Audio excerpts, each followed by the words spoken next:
Gentlemen, let's broaden our minds. The truth shall set you free. You can't handle the truth. Oh, I'm sorry. Did I break your concentration? No. I am your father. Dead or alive, you are coming with me. I don't want to brag, but I will. I was in the Avengers. The Avengers? Yeah. That's great. Thank you. What is that? Hasta la vista, baby. Hello and welcome back to the Creative Control Movie Podcast. I'm your host Kenan and thank you for joining us once again after about a 5-month absence. So we're going to be going and starting this as season 3 as a hiatus ends and episode 53. Joining me on today's podcast we have our regulars Sacha and Neil, and also joining us is Amrita. How are you guys doing? We're doing good. Happy to be back. Yeah, it feels good to be back. Definitely, I feel that too. Yeah. Kind of feel like when you post this up, you should have the Eric Bischoff theme song playing. Yeah. Yeah. He's back.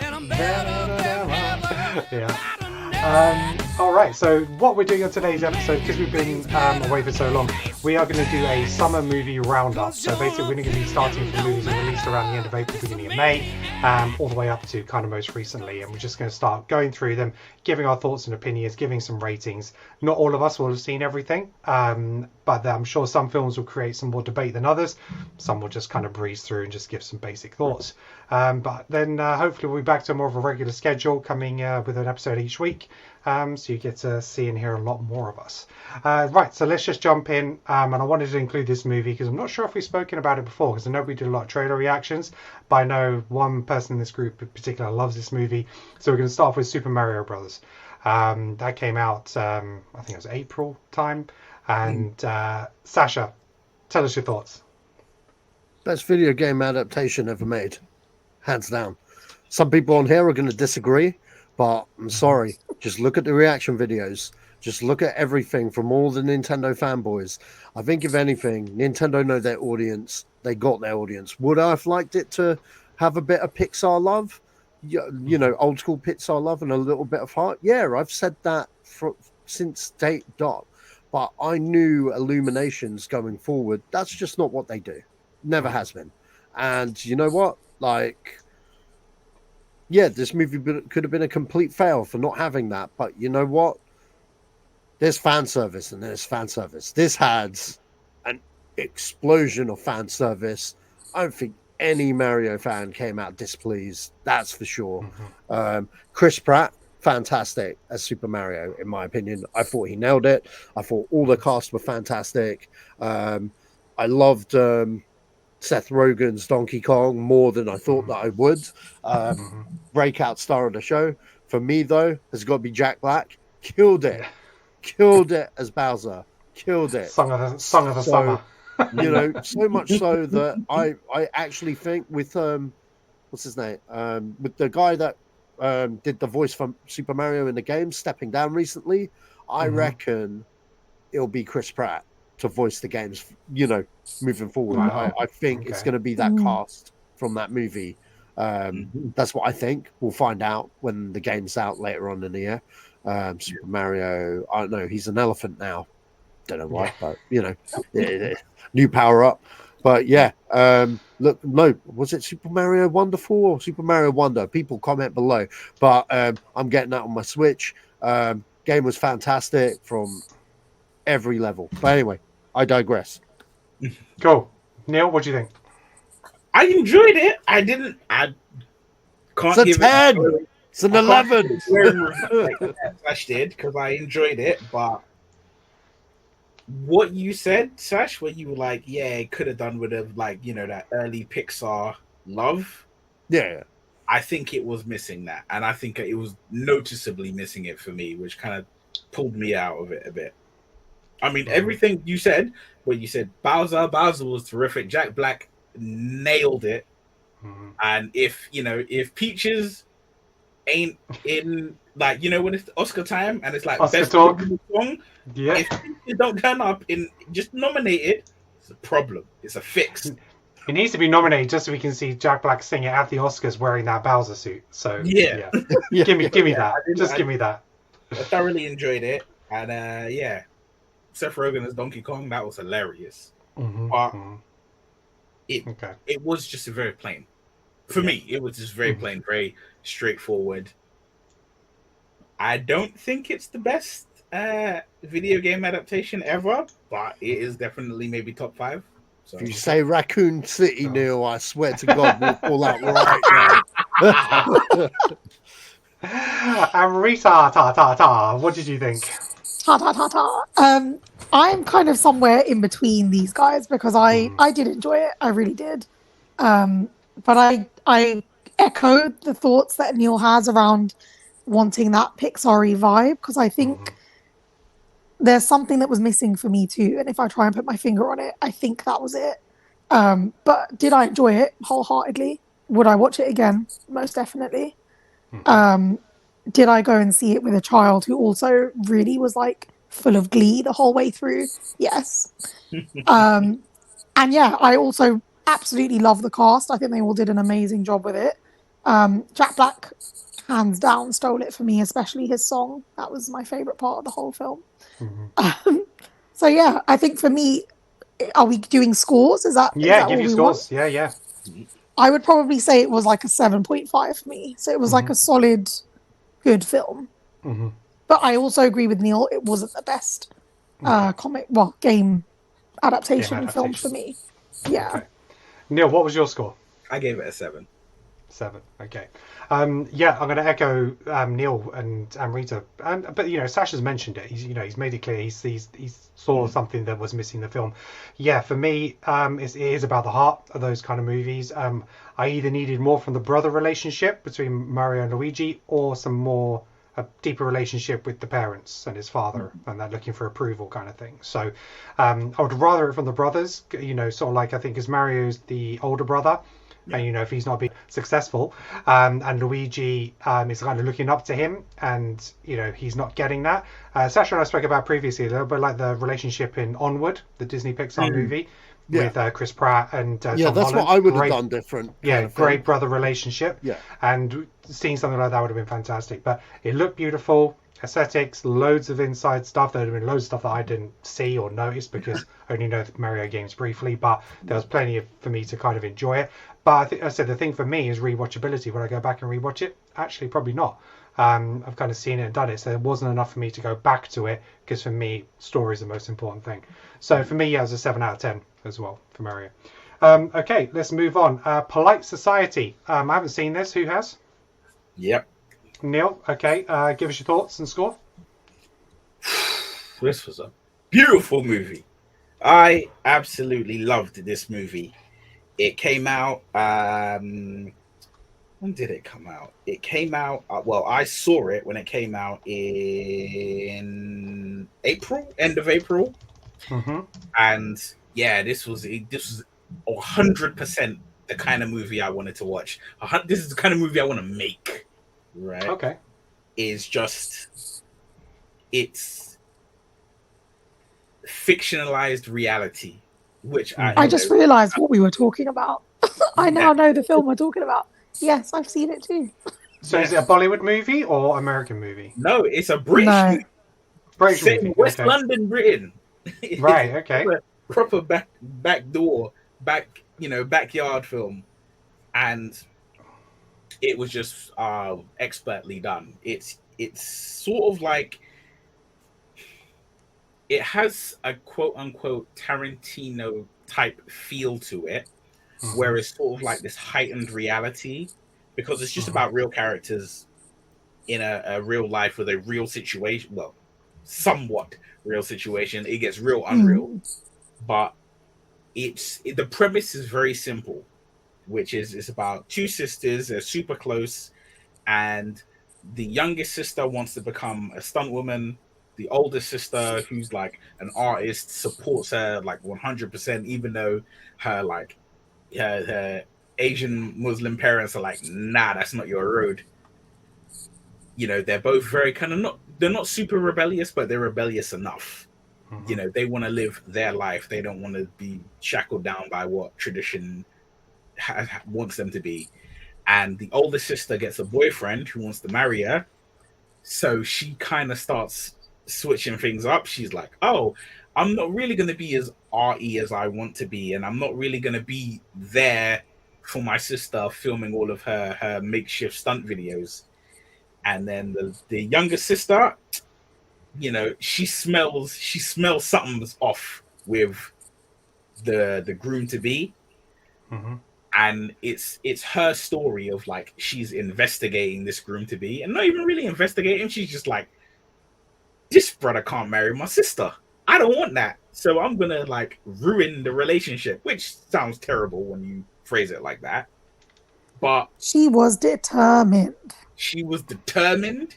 She showed grit, you know. But more importantly than that, it's a film about seeing who's really got your back. Okay, cool. All right, something I need to check out. So what was your score, Neil? Oh, I think I gave it an 8.7 out of 10. Okay. Because very precise. Yeah, I had to, because it wasn't perfect enough to get a 9. But it was definitely an 8.5.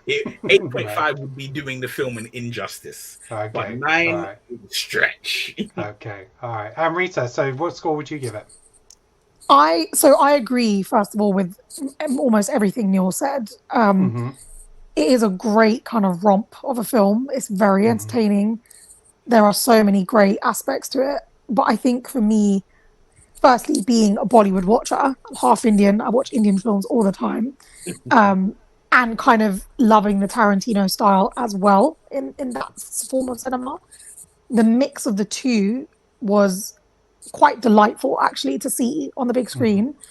But there was something that felt just a bit too much. Like, the cheese level was a bit too much for me at times.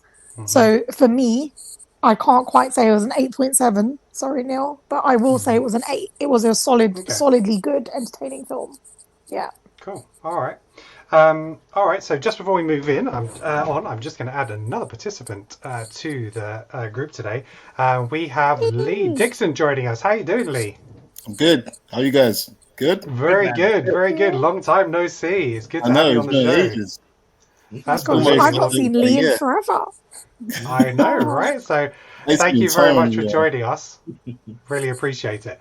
Okay, so we're basically doing a summer movie roundup, Lee. So we're just going to be knocking through movies, giving our scores and initial thoughts. So the next one on my list is SISU, which was a really surprise hit for me. It's like John Wick's grandfather going on a mission. Yeah, it was lots of action, lots of destruction, quite a bit of gore, some really inventive ways of killing people. Very basic film, but thoroughly enjoyable. Anybody else see this film? Yeah, I saw it. Loved it. Yeah. Yeah, I saw it. It's a good film. Cool. Let's give some.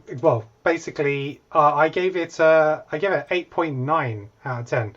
What are some other scores from you guys out there? I think I gave it a 9. Yeah, I gave it a 9. Yeah, I gave it a 9 as well. Definitely solid 9. I kind of like the fact that the character just didn't speak throughout the whole movie until the very end when he walks, you know. Yeah, he walks into somewhere right at the end and gives like one line or something like that. But so basic premise is basically an ex-soldier. He's in Lapland. He's trying to get away from the war. Comes across some Nazis in his land but he's discovered some gold that was buried. And basically the Nazis want the gold. They don't like him. He wants to keep the gold. He doesn't like them. And action ensues. So very basic premise, but like I said, just thoroughly entertaining. And was it English speaking? It wasn't English speaking, was it? Was it Swedish? A Swedish film? No, I watched it. It was in English. Was it in English? Yeah, I saw it in English as well. Oh, okay. Maybe I saw a different one. The only part that wasn't in English was when at the end of the film, when he says, when he talks to the clerk. So I think, right, so it's Finnish, dubbed in English. So I actually saw the Finnish version with subtitles. Wow. So that's where it is. Okay. Sacha, what did you give the movie? And which film was this? Sisu. Sisu. 8.5. Cool. I want to give it a 9, but it's too early yet. Okay, you need to watch it again. What are you talking about? I was going to say it's been out a few months, but yeah. I need some time to let things simmer sometimes. I don't like giving a score right after the movie theater. There's been movies like The Batman that I was like, it's an 8 because I was around people that like The Batman. And then after 4 times after seeing it, the score went from an 8 to a 3. Yeah, I'm not even going to talk to you about that. I'm not going to talk to you about Yeah, I feel like we need to just bypass that entire comment. I think it's the that's going to be edited out. Ever made. But I like Robert Pattinson as Batman, though. He was good. That's You fake. can't say That's it without. fake. Wait. A little longer than a few minutes later. Right, moving on from Sisu. Next up, we have Guardians of the Galaxy Volume 3. This was a delight for me. I thoroughly enjoyed this. I had high expectations, obviously, after the first two. We've had quite a few misses with some Marvel products, before this, especially with Ant-Man. Didn't really hit home. But James Gunn delivered. That cast delivered. It was about story. It was about Rocket Raccoon. It just had everything. The action, the comedy balance, the heart, the music and soundtrack. Did everything right for me. Solid 9 out of 10. And for me, I felt right. We're back on it with Marvel. Here we go. And there's been a few hits and misses since then. But let's talk about Guardians. Amrita, what did you think of Guardians? 9 out of 10 for me too. Solid film. It got me right in the feels, guys. I think I cried like 5 or 6 times, genuinely. Yeah, the whole probably the same. story. Yeah, Rocket's story was just a lot because I knew it was going to be about his kind of genesis and origin, but I did not know the extent at which in a family-friendly film they would go into his background, and it really did touch me. It was quite serious. But no, I loved it. Again, I agree. The soundtrack, of course, every single Guardians film has the greatest soundtrack. This one is no exception.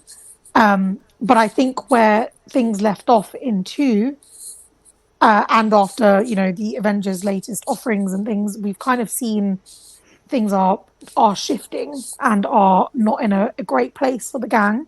And I think it felt really good in this, that even though it wasn't necessarily all of the outcomes I wanted, things came to like a really natural, organic, and clear resolution for each person. Yeah, it was great. I loved it. Yeah, cool. Thanks, Amrita. Great summary there. Lee, what did you think? I'll give it a solid 9 out of 10 as well. To be honest, I think the whole Guardians trilogy is the best Marvel set of 3 films that's been made. Good argument for it. Absolutely. Like, I can't really think of anyone else compared. Like, probably Spider-Man, but I would honestly say Captain America is close. Captain America, yeah. Captain America 1 wasn't that great for me. I'll be No, honest. that's it. Brilliant. No, see, I agree. Wasn't that great as Guardians. Brilliant. It was brilliant. Fair point. Guardians Fair 1, point. 2, and 3 was solid. 1 is a great movie, but Yeah. when you look at the balance on the 3, 2 and 3 are so strong in the Cap trilogy. Yeah. 1 gets a little bit of a one. pass sometimes, where I think Guardians, the first Guardians for me, for example, is probably in one of my top 5 Marvel movies of all time. So funny, I absolutely love the first movie. So I personally would put the Guardians trilogy above it. And yeah, it probably could be for me the best trilogy. Yeah, could be. Yeah. Neil, what did you think? I mostly agree with you guys. I did thoroughly enjoy it. I didn't give it a 9. I have my scores in front of me. I gave it an 8.5. I think as much as you guys very much, obviously the story of Rocket is really compelling. That, you have to look, I look at the entire movie on its own as a whole, and it had gaps, and one of them was the villain. He had no presence. Like, to be clear, he did not have it was Rocket's movie. and Rocket had. I disagree with that. No, I disagree as well, man. Yeah, I disagree. He didn't really have a presence, right? Okay, other than the fact that He was menacing, man. He wasn't menacing. There was nothing about Not him. to you, maybe, but Raccoon, yeah. Yeah, So right? To me, He's killing animals, man. There was nothing menacing about him, right? His menacing was in relation to Rocket, because Rocket was like, when he was around Rocket, Rocket's like 1.5 feet tall. yeah, right? but Lex Luthor's not menacing when you look at him, but it's what he does. It's not about the presence. No, but here's the that thing: sense. every version of Lex Luthor has been more menacing than this brother. And, right? He just wasn't. I watched him, and he's like, "This is the high evolutionary. He's supposed to be the guy."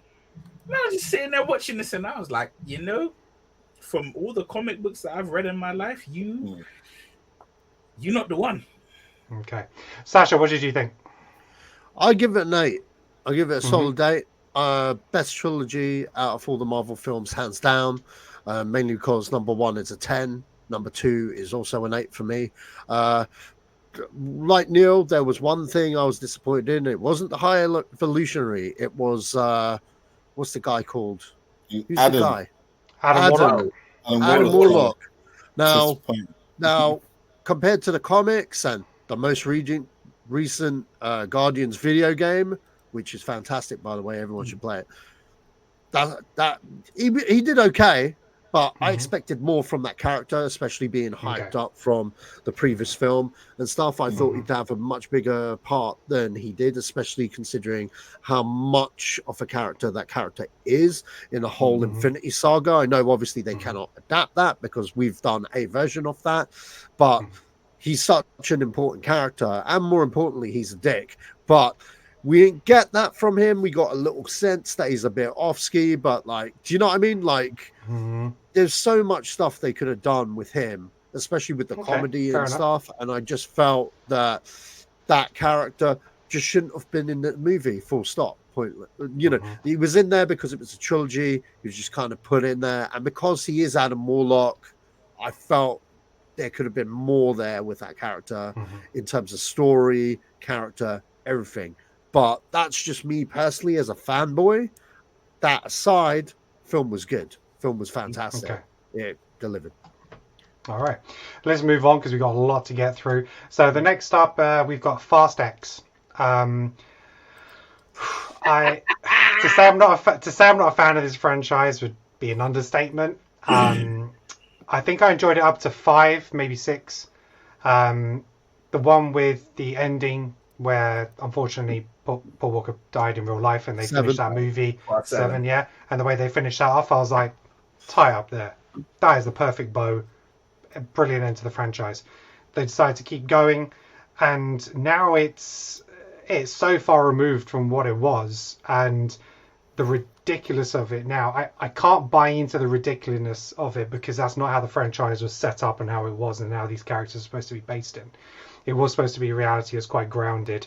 But, you know, when they start going into space and hooking cars on a wire and flipping across, you know, canyons and stuff, it's just like, nah. So Fast X for me, Jason Momoa was a highlight. I did enjoy him in it as a villain because he was just like Isn't he always a highlight? Yeah, yes.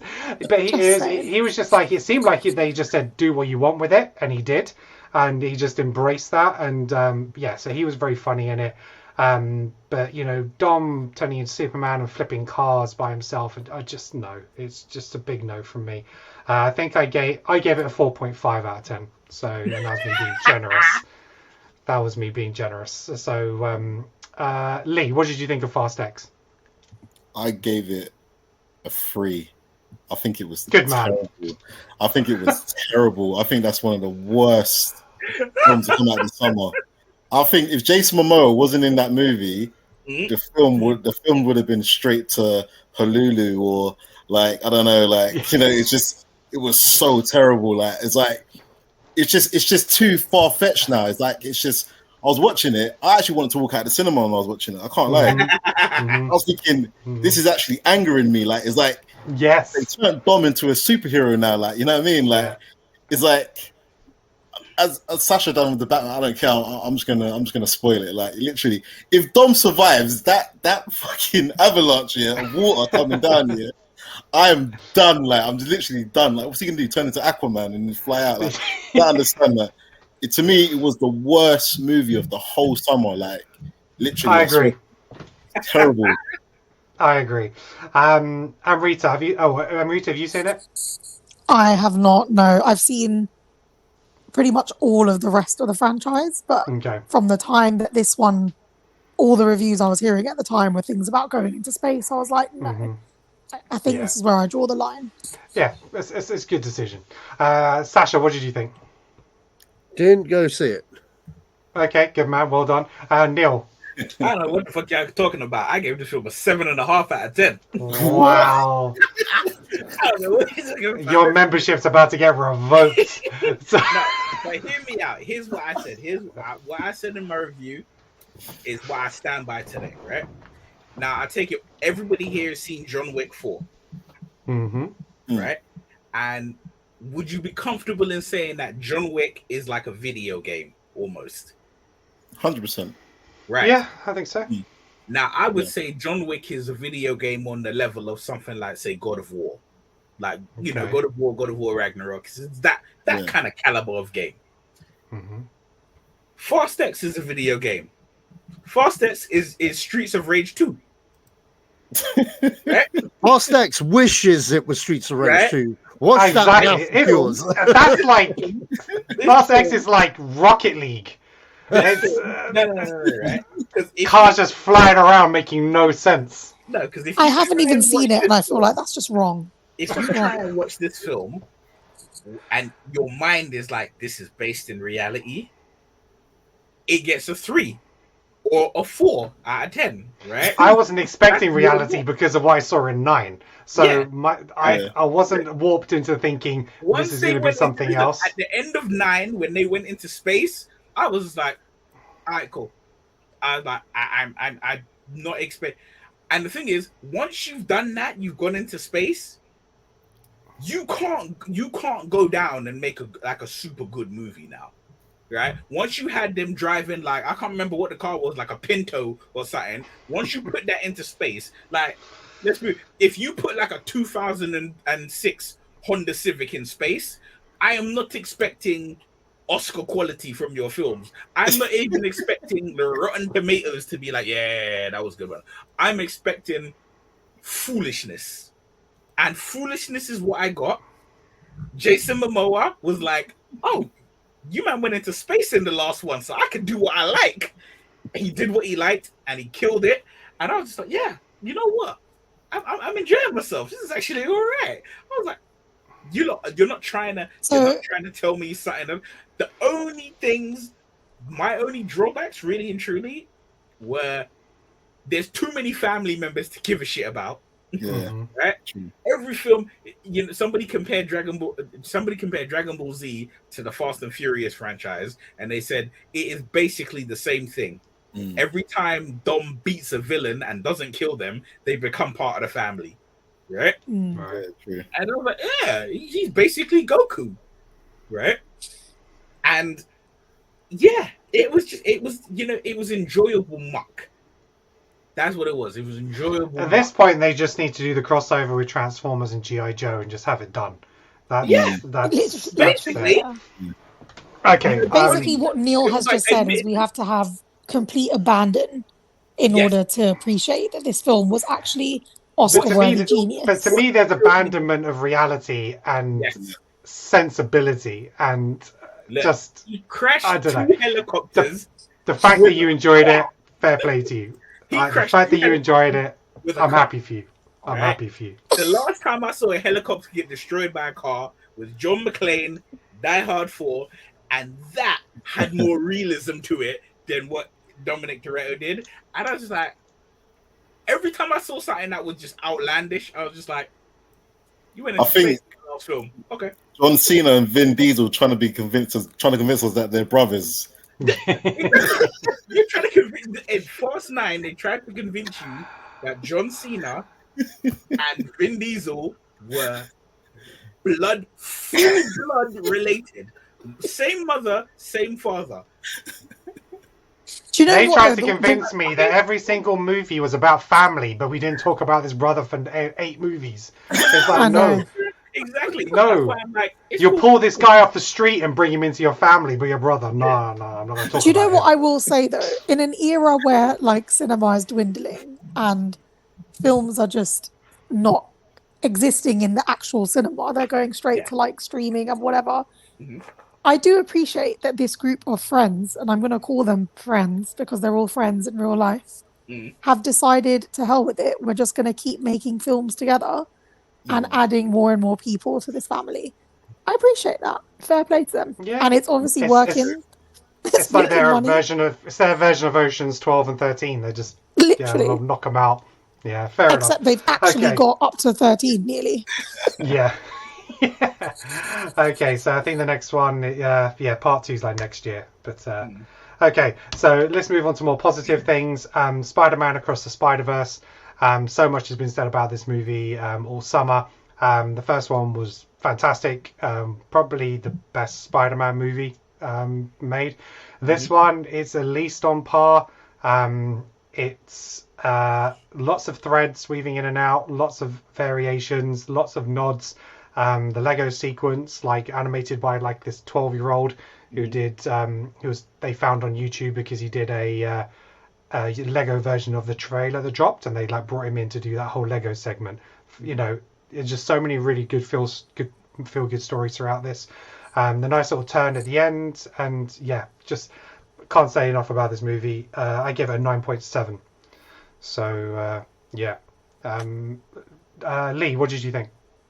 I gave it like probably about 9.8. I think it was up there. It was definitely one of the best Spider-Man films in a long time. Like, it was really, really good. It's like what you said, Ken. I think the whole variations of Spider-Man, I think even like the solid story, like, I just think what they've done with Miles Morales' character is just, you know what I mean? It's like you kind of feel for his character. Like, don't get me wrong, it's like I always felt for Peter Parker and whatnot, but it's like I feel more towards Miles Morales, like in that sense that he wants to belong. He wants to basically be Spider-Man, and he's trying to do the right thing, you know what I mean? And everyone going up against him. And even Oscar Isaac's character, what's his name again? Oscar Isaac's character? Miguel, yeah. I think, like to me, Miguel, he was trying to do good, but at the same time, it's like he's bad. Do you know what I mean? I love that dynamic. Like, I love that dynamic, and I love that chase sequence when they're all trying to catch him as well. Yeah, to me that was just brilliant. Like, you know what I mean? It was intense. It's good for getting Spider-Man stories. You know, we've had Peter Parker for so long in so many incarnations. It's great to have a different Spider-Man that other people can relate to, and have different feelings about and different stories. And that's what's so refreshing about it. Exactly. So, yeah. Amrita, did you see it? 100%. I could wax lyrical about this film. Honestly, I think it's probably the best film I've seen all year. Not gonna lie.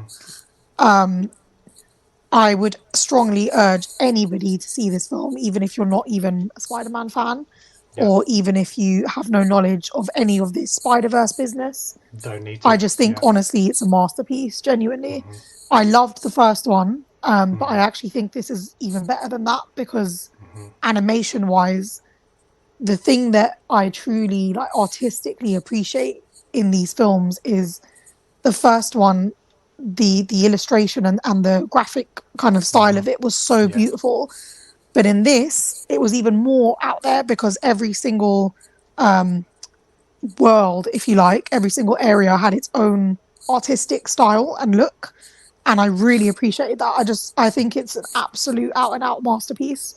There are so many sequences that go through my head that I think are just stunning. When you think, I really like this film, I'm going to get a still from the film, and you have to kind of find the right still. I could literally get any single image from this film and it would be a masterpiece image, because it's just stunning. So the way they use colors and the art to represent the different characters, the different feelings, emotions, the growth of the characters, the foreshadowing is fantastic. Yeah. And the sound as well. The sound was actually amazing too. But I think, for me, depending on how harsh I'm feeling, I'm between a 9.5 and a 10. I can never be below a 9.5, but I'm always kind of around that area. It was just incredible. Cool. Neil. I gave it a 9.5. I thought this was some of the finest superhero storytelling since the last period. Period. Yeah, that's the last one, but period. Sacha, what did you think? Yeah, it was good. Cool. Good. We'll have to wait 6 months for a score, so we'll move on. Transformers: Rise of the Beasts. I had mixed feelings about this one. I thoroughly enjoyed Bumblebee, and I thought that was a really well made movie. Kind of took you back, a little bit more grounded. Love the character development they did in that, especially with the human characters. Really made connections and made that motive feel, which was great. This just seemed a little bit more over the top.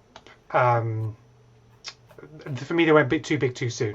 They could have threaded this out a little bit longer. They could have made Unicrons or the Thanos and just have them in the background and not appear this movie, maybe the next movie. Because of all the timelines kind of it seems a little bit messed up, because it was like Bumblebee wasn't supposed to be a reboot. It was supposed to be like a prequel, but then they have kind of retcon stuff, so you can take it either or, basically. They introduce characters like RC and stuff like that. Don't really get to know them. Pete Davidson as Mirage was quite fun. He was all right. The human characters I thought were good. They were quite interesting. But the beasts, I couldn't even tell you what they were called, who they were. One, I didn't grow up with that cartoon, but they just had no character development on any of those new characters. It was just they were just thrown in there, so it just was kind of a bit of a mess for me. Didn't particularly enjoy it. Some nice set pieces, but yeah, for me it was a 6.5. Anybody else see it? What do they think? Yeah, I saw it. Yeah, I saw it. I gave it a 7. 7. Yeah. It wasn't terrible. It wasn't the best. The soundtrack was better than probably the best soundtrack this year. I know you guys love Guardians, but hey, I'm saying Transformers was top notch, top tier. Soundtrack was sick. Yeah, the only thing I didn't like, but I was like, what the hell, was the ending. Yeah, Noah versus Scourge, innit? It was like, what the hell, man? Yeah. I think the guy Noah just turned into like Iron Man or something like that. Yeah, it was a little bit of a nod to the animated movie where like Spike wore the bodysuit. But Spike wasn't there at the finale. No, exactly. He wasn't one to tick Unicron out. Spike was like, yeah, Optimus. It's all you, man.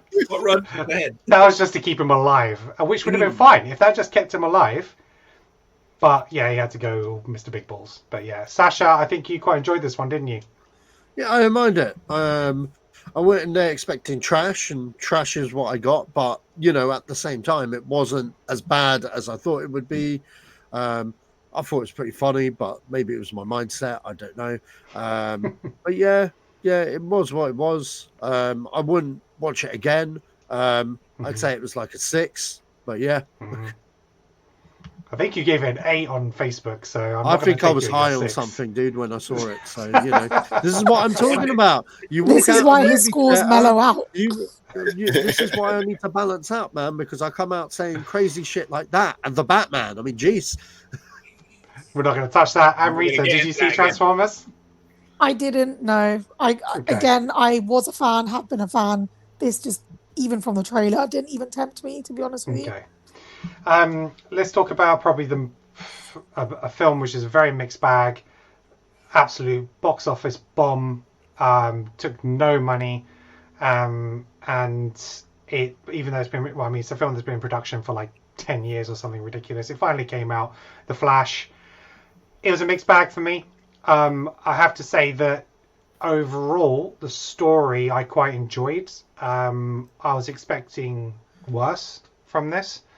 However, when it opened, some of the CG for me was really poor. So the scene where he does the building saving the babies, I was just like, what am I watching? It was ridiculous. And yeah, that completely took me out of it. I didn't like the way that they showed him time traveling in the multiverse with the sphere. and all those layers of memories and stuff going on. That was really weird and strange. I didn't like the way they did the different worlds as spheres with those different levels, the way they kind of showed how that looked. I loved Michael Keaton. He was brilliant. He's probably given the best explanation of the multiverse in a movie ever with the spaghetti. That was brilliant. Great to see him in the suit and fighting again. Supergirl, I thought she was really well cast. Really enjoyed her. Zod, that was kind of a miss. They could have done much more with that. What else? I didn't like the cameos that they did of the deceased. For me, they were just really terrible throwaway cameos. For me, it's like if you're going to show Christopher Reeve Superman and Supergirl, they're going to do something more than just stand and watch their world get destroyed. All those characters just looked there, no emotion, nothing. They just stood there and looked. And it was just like, why are you doing that? A lot of it looks like really bad AI generated, like the Adam West Batman didn't have bit ears on the cowl and stuff like that. It looked really weird. So just some really weird stuff there. Didn't appreciate that. Adam West, if you go back and watch it, the Adam West, it looks like it's done by AI. There's no ears on the cowls and stuff. And it's like really big bloated belly and stuff. It looks completely weird. I didn't think it was Adam West. I thought it was the one before him. No, it's supposed to be the Adam West one. And then Nick Cage, like he filmed stuff for that, and then they just digitalized his face and made him look really weird. Again, like no emotion, just staring. But the fact that they took the time out to film him in costume and then change it into all to a CGI face and tried to, I don't know, de-age him, I guess, just really bad. And I didn't like the ending. I didn't like the thing that pissed me off the most was the George Clooney cameo. Hated it. Oh, yeah. Hated it. The original version of the movie was going to be Supergirl. She was going to be the new Supergirl going forward because basically Henry Cavill was going to be written out of it. And it had obviously the Flash. I think Wonder Woman was supposed to be there, and it was going to be Michael Keaton's Batman because that was seen. We saw set pictures of him filming outside the courthouse. He was there as Bruce Wayne. Then they tried to apparently get what's his name from Batman Begins? Christian Bale. Christian Bale. Apparently they tried to get him. He wasn't interested. And they ended up... then they did a cut of it, which people saw, where Bruce Wayne steps out of the car and like his security guards are kind of covering him. It cuts to Flash going, who the fuck is this guy? But you don't see who it is. Which for me, if you're not sure what to do with the universe, that's the way to go. Don't show who it is. Leave it on that cliffhanger. Then you can decide what you want to do with it. But then they brought George Clooney out like the worst Batman, who's like keeps apologizing for the over years. It was just kind of it's supposed to be a funny thing, and I was just like, no, you just pissed me off.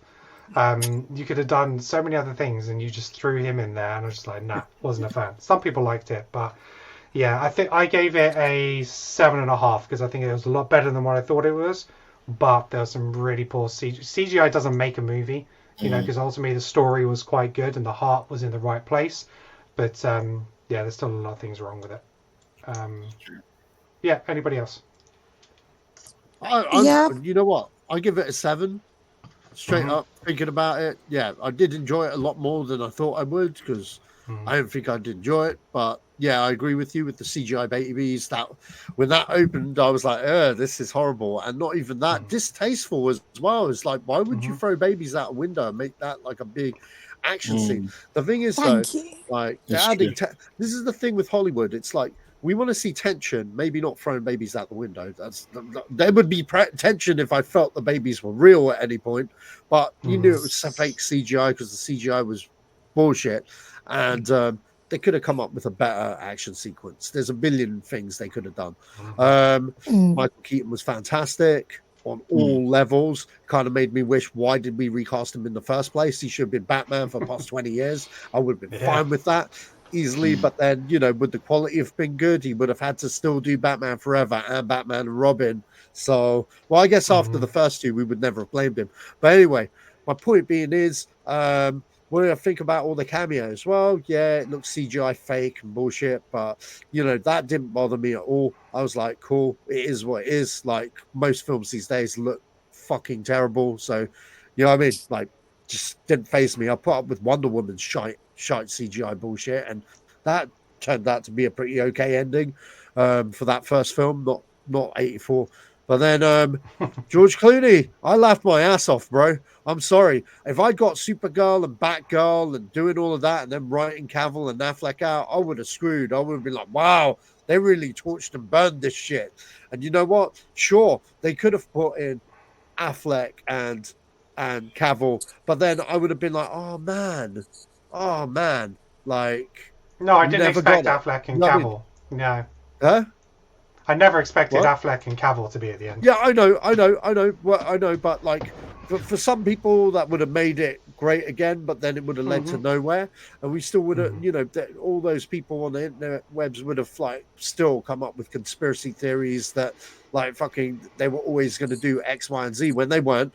So when I got George Clooney, I didn't mind it. I'm not gonna lie. I was like, you know what, like it's clearly for a laugh.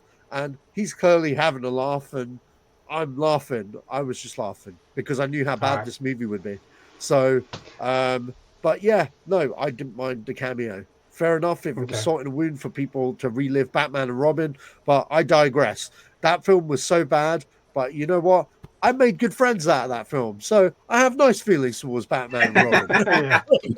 Like those friends. I'm just saying, you're one of them, so you know. It's true. It's true. Again. Neil, what do you think? Caught in controversy, I gave it a 9. Holy shit! I'll tell you why. Right? Now, before people jump up and down on me, you guys know me well enough to know I do not care about CGI at all. I'm from the era of bootleg VHS tapes where you got people walking back and forth across the screen, right? CGI means less than nothing to me. I grew up with the original version of Predator where you can see Carl Weathers' arm tied behind his back whilst the other arm is fake dangling, right? I don't care about your CGI. I'm story all the way. And if your story catches me, you're getting a high score, right? And the story of The Flash, considering we can't really talk about it, but myself and Sacha, and I think you as well, Ken, we know what we were supposed to get when this film was first announced. And what we got is not what we were supposed to get. So already the film was supposed to be, you know, a bucket of piss to drown rats in. It was not that. It was a good film. Story-wise, I was like, yeah, you know, did it.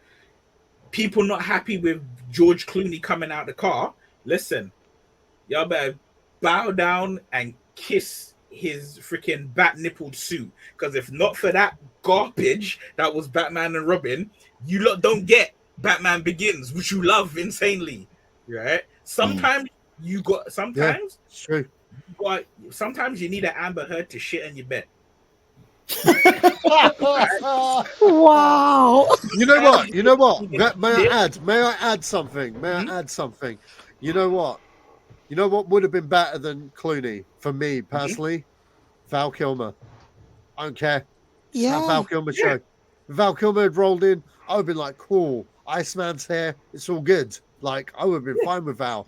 Most underrated Batman in history. I'm just saying. Val Kilmer was great. He was great in Batman Forever. Yeah, that's true. But what I'll say is, at the end of the day, sometimes you can't enjoy the good unless you have dealt with the bad. Yeah. And you know, and in regards to things like the whole world's colliding, I have sitting right in front of me, just out of your eye line, I can see it clearly. I have Crisis on Infinite Earths, the hardcover. That's the visual. That's the visual. That's the visual straight out of the comic book. So, yeah, I agree. Get what you're saying about the CGI, obviously having Christopher Reeves there and Helen Slater there, and you know, having Adam West and all of those guys. But to be honest, I was like, you know what? You did what you did, right? I understood the reference. Whilst I might not have enjoyed it, I understood it. So I was like, all right, cool. You know what? I'm cool with it. Okay, Lee? I enjoyed it. I did like it. I did give it probably to say 7 out of 10. But I was expecting a bit more. I was expecting quite a very much straightforward story, to be honest. You know what I mean? I feel like what did spoil it for me was the CGI. I think the CGI was too much, and I felt like there was there was too much humor in it. Do you know what I mean? There was too much humor in it. Like, I just felt like it just should have just been a straight beginning, middle, and end story. You know what I mean? And I don't know. I kind of went in there with the expectations that I was going to get like a Man of Steel in that sense, really. Do you know what I mean? And I expected kind of a bit more from Supergirl. I did like Supergirl. I was expecting more from her, but kind of from what I got from what Zod done to her at the end of the movie as well, I was just like, really? You know what I mean? Like, and I just felt like, I don't know. I just felt like there was something missing about the film. I just felt like there was something missing. But I would say, Ezra Miller, he did shock me with his acting. I think he was really good. I can't lie. Yeah. I'd actually feel like he was very like the whole mother scene was it was emotional. Like I saw some people in the cinema crying and shit. Like I was like, I swear, like, do you know what I mean? I thought it was his best performance as the Flash. It was really emotional. Yeah, but as I said, I don't know. Maybe I don't know. I thought it was a good film. As I said, the only problem in that sense was just the CGI was just too much. The babies. I felt like Ben Affleck's Batman looked fucking creepy as well. Like I can't lie. Like I was thinking, why is his nose doing all that shit? Like, do you know what I mean? But yeah, from what we got, yeah, I don't know. It was alright. It was alright. It wasn't the greatest, but yeah. Yeah. Amrita? I have very mixed feelings about this film. I agree with Neil that we were expecting a bag of piss, and it wasn't that. I think all of us can pleasantly say it was not that. It was better than that. But was it great? No. I think because I went to see it with you, Kenan, and a few other people, as you know, I think when we all walked out of that cinema, we were just like, okay, all right. That was decent. It was okay.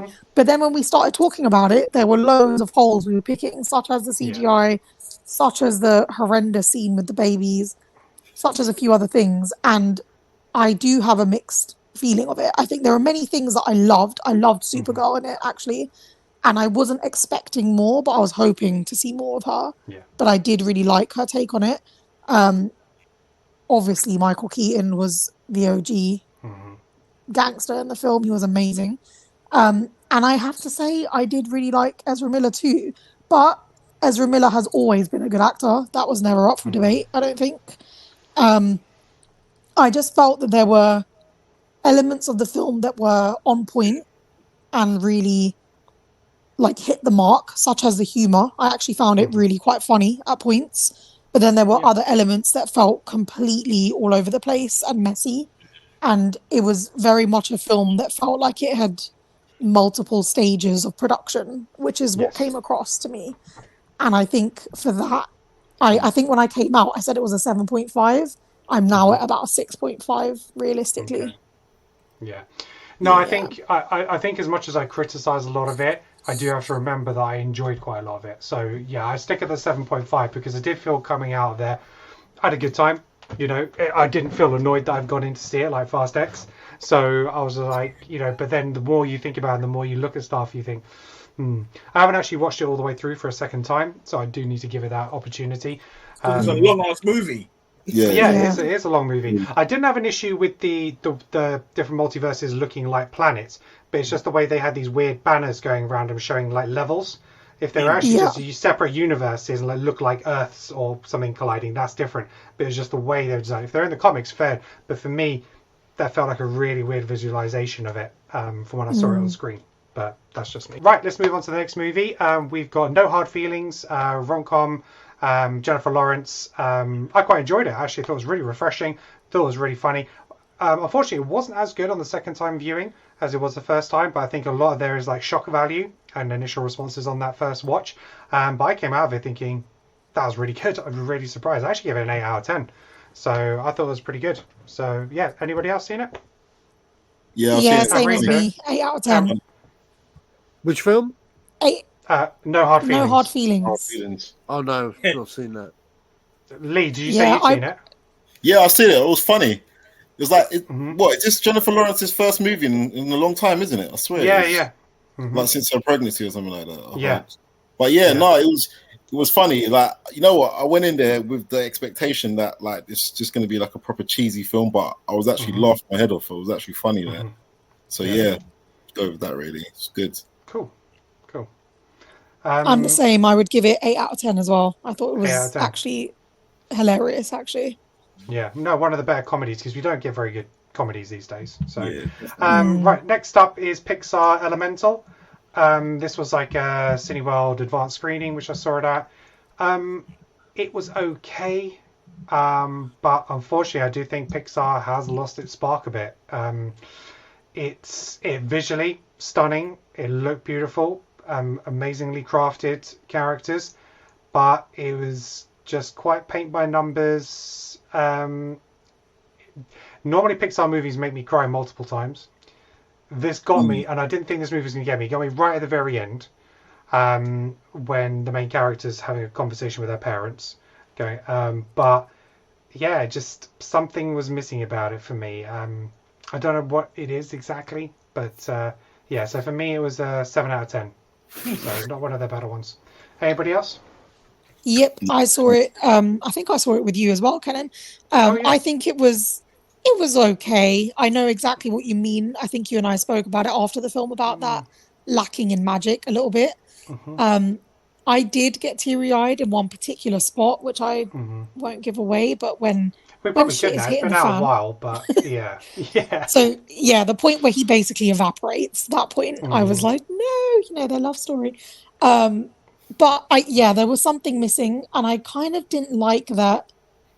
It didn't just feel like it was the elements. It felt like there was obviously a commentary on like refugees or people of ethnic origin and this and that, which I know is kind of the point, but it annoyed me how stereotypically that came across, if that makes sense. Yeah.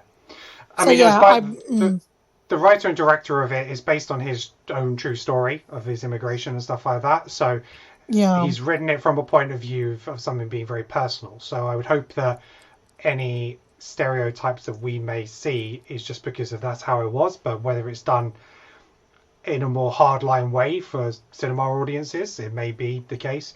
The bit that got me was when they bowed at each other right at the end. For out of respect, that's where it got me.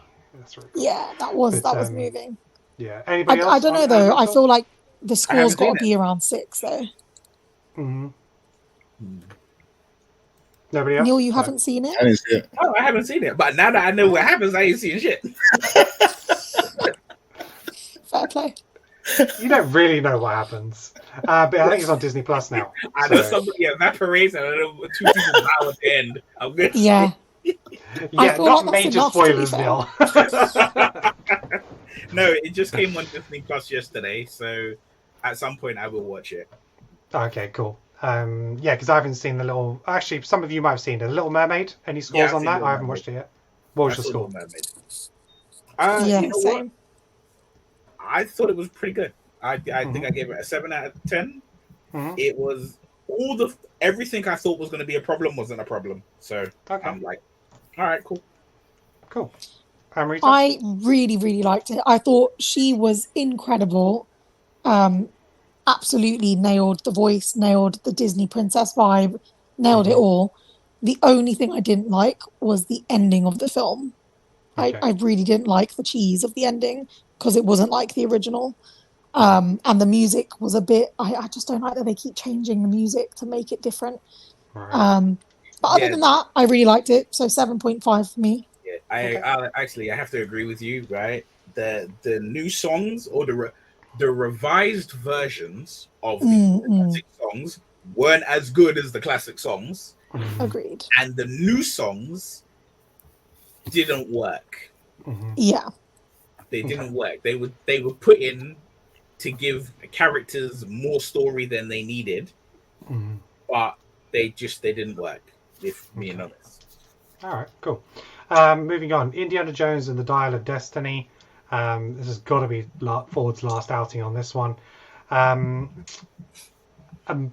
mixed bag for me. It was a solid film. It's not a great Indiana Jones film, but it was quite entertaining. Yes, it had a few problems. There's some pacing problems. Some scenes went on a little bit too long.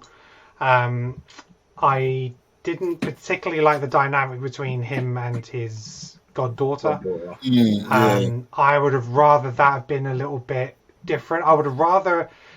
I wanted Indiana Jones passionate about going back out into the field and doing what he did, as opposed to being forced like he had to go to protect someone. I would have rather have been her, the enthusiast, trying to get him to go along and him rediscovering that joy for it, as opposed to just playing into the grumpy old man. Oh, I kind of got to do this just to keep you alive. So I wish that dynamic was slightly different. And then the ending, where he spoilers, where he wanted to stay in the past. I get it from a point of view, it's like he's studied history all his life, and that's kind of what he's about. But he was the type of person who'd know the repercussions of him being there and what that would do.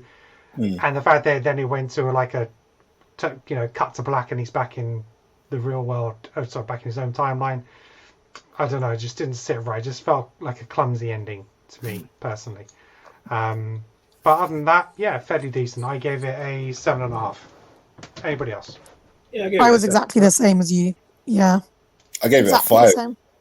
Ooh, 5. Ooh. Okay. Yeah, I didn't really like it too tough. It kind of put me to sleep a little bit as well, to be honest.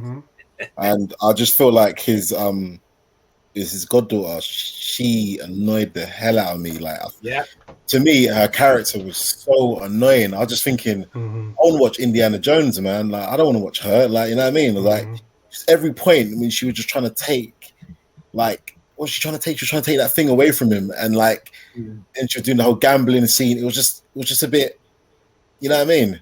I was just like, it's nothing to do with the actress. It was the writing, because she's a great actress. So. Yeah, she's great. It was just a very grating character, very grating, and a very one-upmanship and I know best and don't worry, I've got it all figured out. When really, you're just making a more and more difficult situation harder. Basically, there was nothing positive about her, and there was no good, solid reason for her to be as negative as she was. That's true. Yeah. So she was just, it's it's like you can get it. You like, all right, you're an asshole as a character, but you know what? I get it because I've seen this happen and this happen and this happen. So I've seen you be,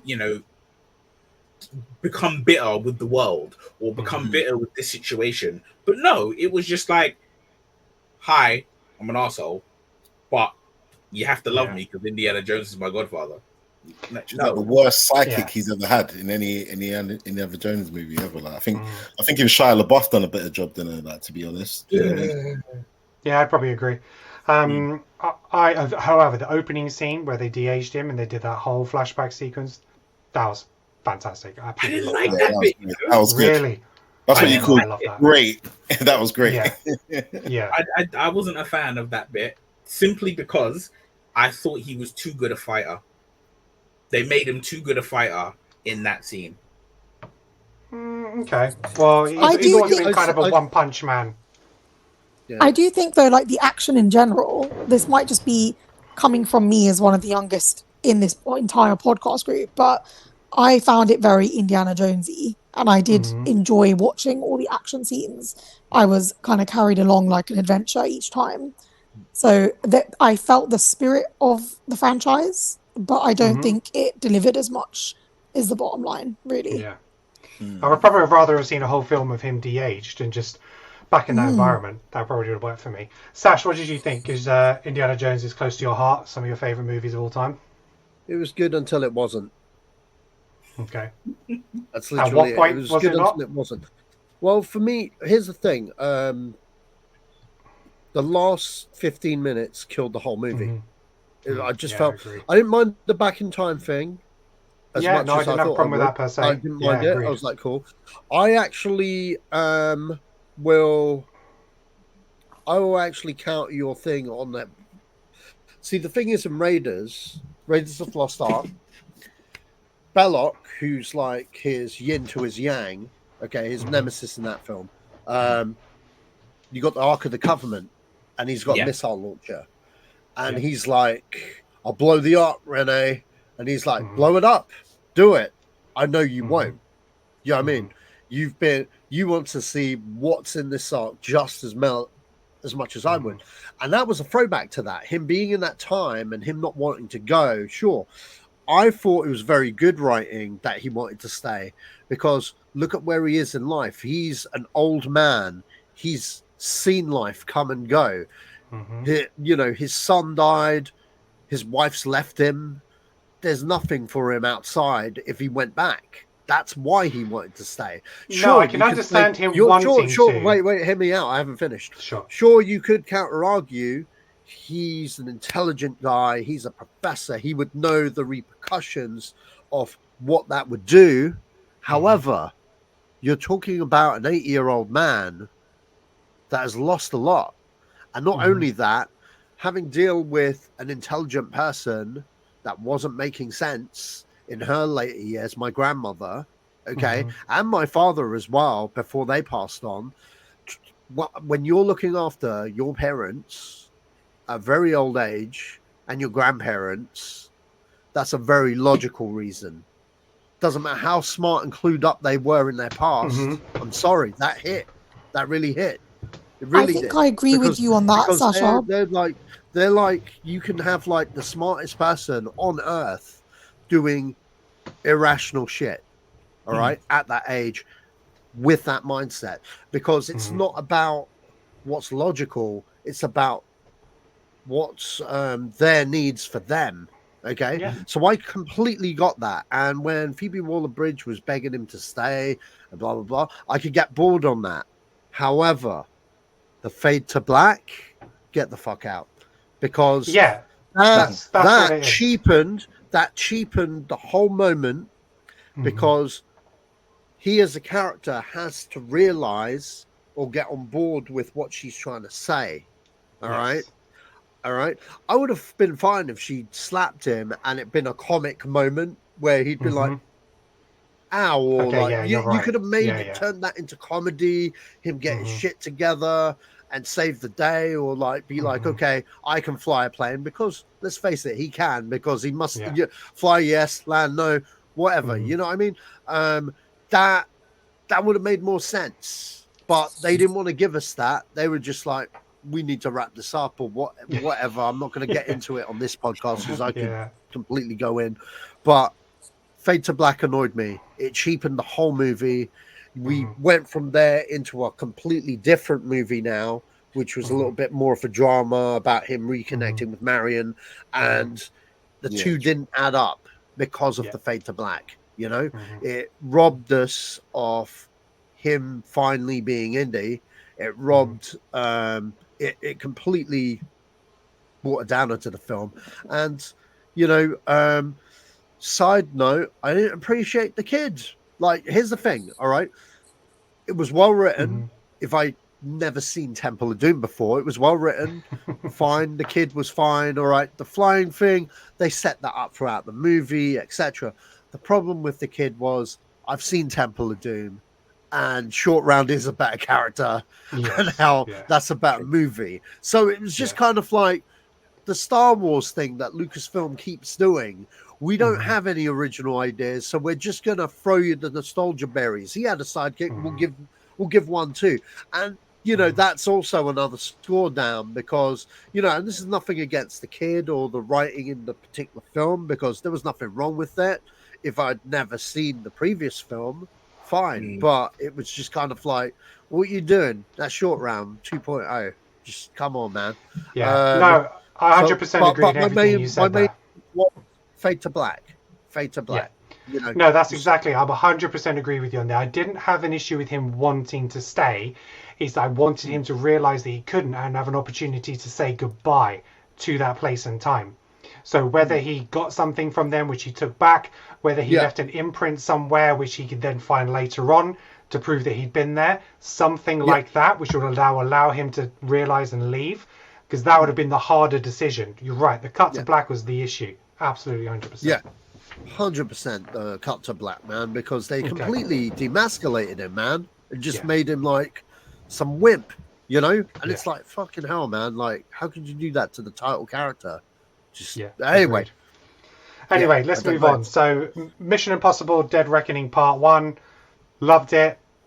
Great story, great action, delivered on everything that I wanted it to deliver. Knew going into it was going to be a Part 1, so it had to leave on some kind of cliffhanger.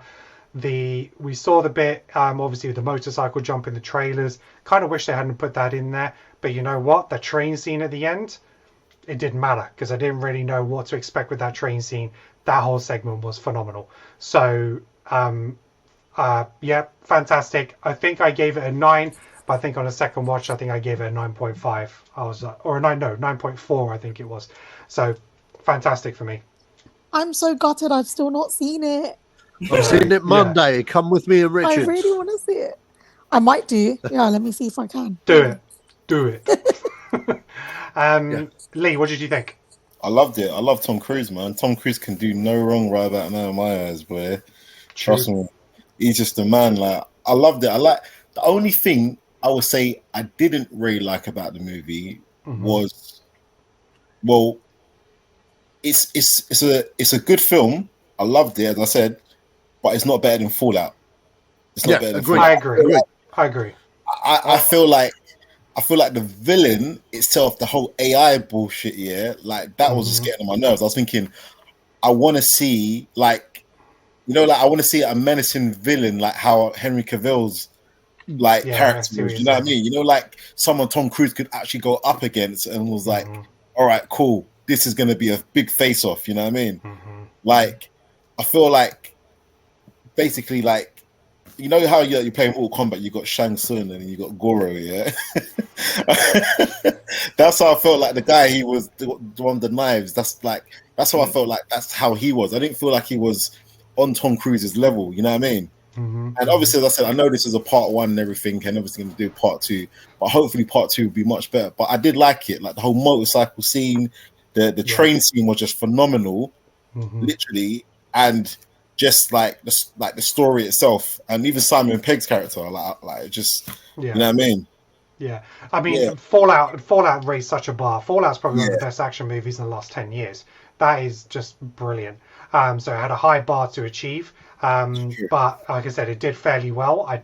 If it passed Fallout, I would have lost my shit. I wouldn't know what to do or where this could go. So I don't think I expected it to be as good, but the fact that it didn't make me disappointed in any way was a win. But I see what you're saying about the villain. I do. So, but like you say, hopefully that might be something they pick up in the next one.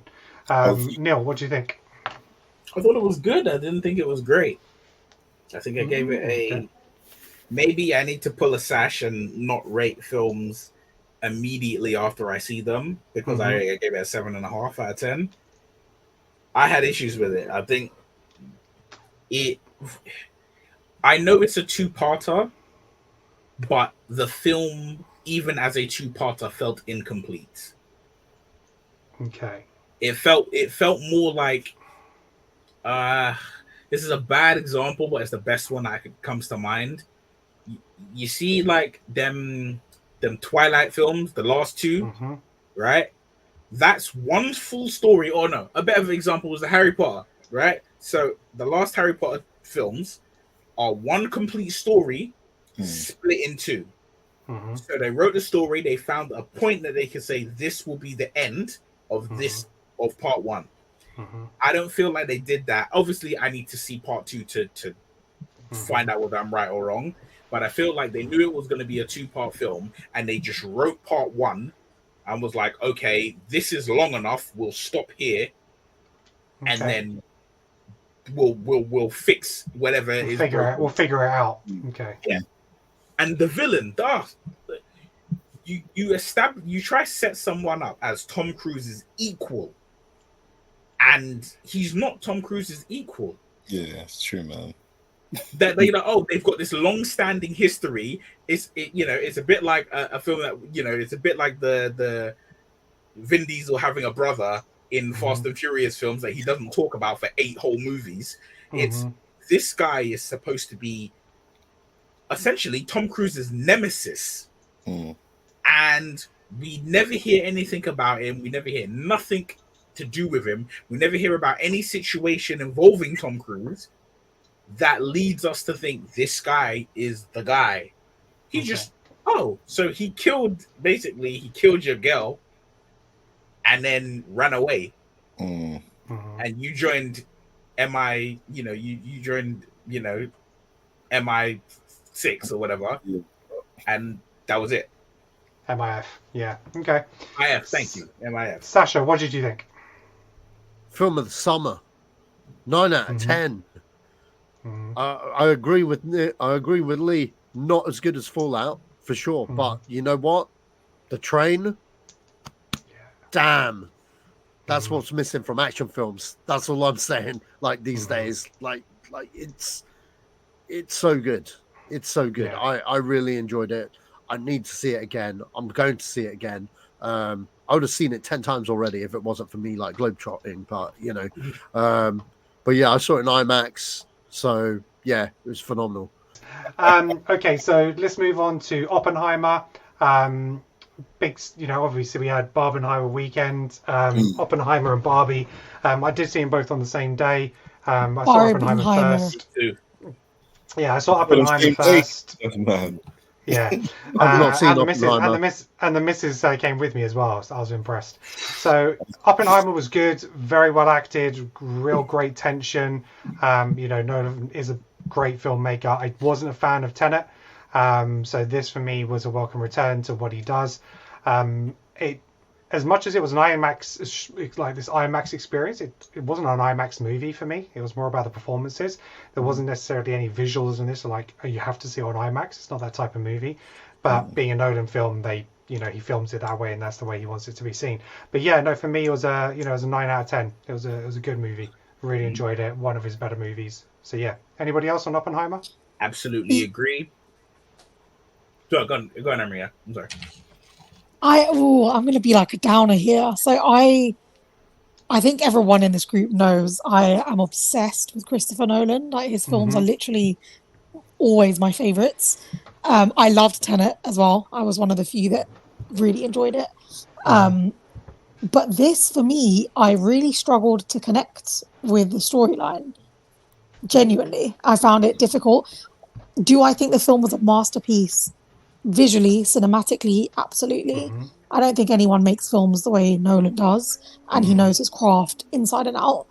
And there were many kind of visuals that I think are just outstanding in this, but I just couldn't keep up with all of the different characters, all of the jargon.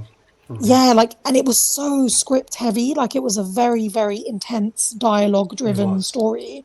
Yeah. Maybe it was just the day I went. I was pretty tired that day, but I just felt like I was falling asleep at points. No, I agree. It's you know, Emma said the same thing. You know, it was a lot of information, and I suppose a lot of it came easy to me because I studied that era in sort of like college and high school and college, and you know, around World War II, World War I to World War II. That was that was where I learned the most about my history. That's what I really enjoyed learning about. So I knew a lot of the stuff and the people and the characters which kind of played into it. So I was able to keep track of it quite quickly. But for people who are not that familiar with that story, it throws a lot of information at you. So yeah. I totally understand where you're coming from. That it was, the weird thing is for me as well, it was just like where I love Christopher Nolan and I will happily watch any of his films multiple times.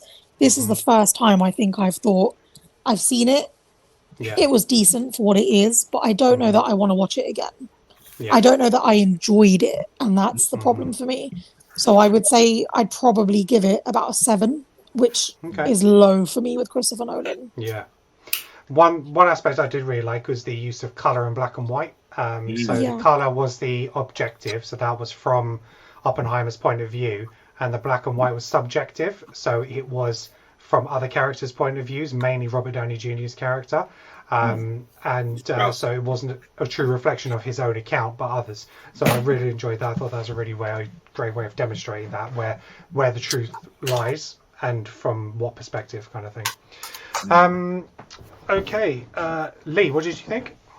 I think it was good. I think it was a good film. I did have the discussion with Amrita on Facebook. I remember we were having this discussion. Definitely. You certainly did, yeah. We did. We went into it.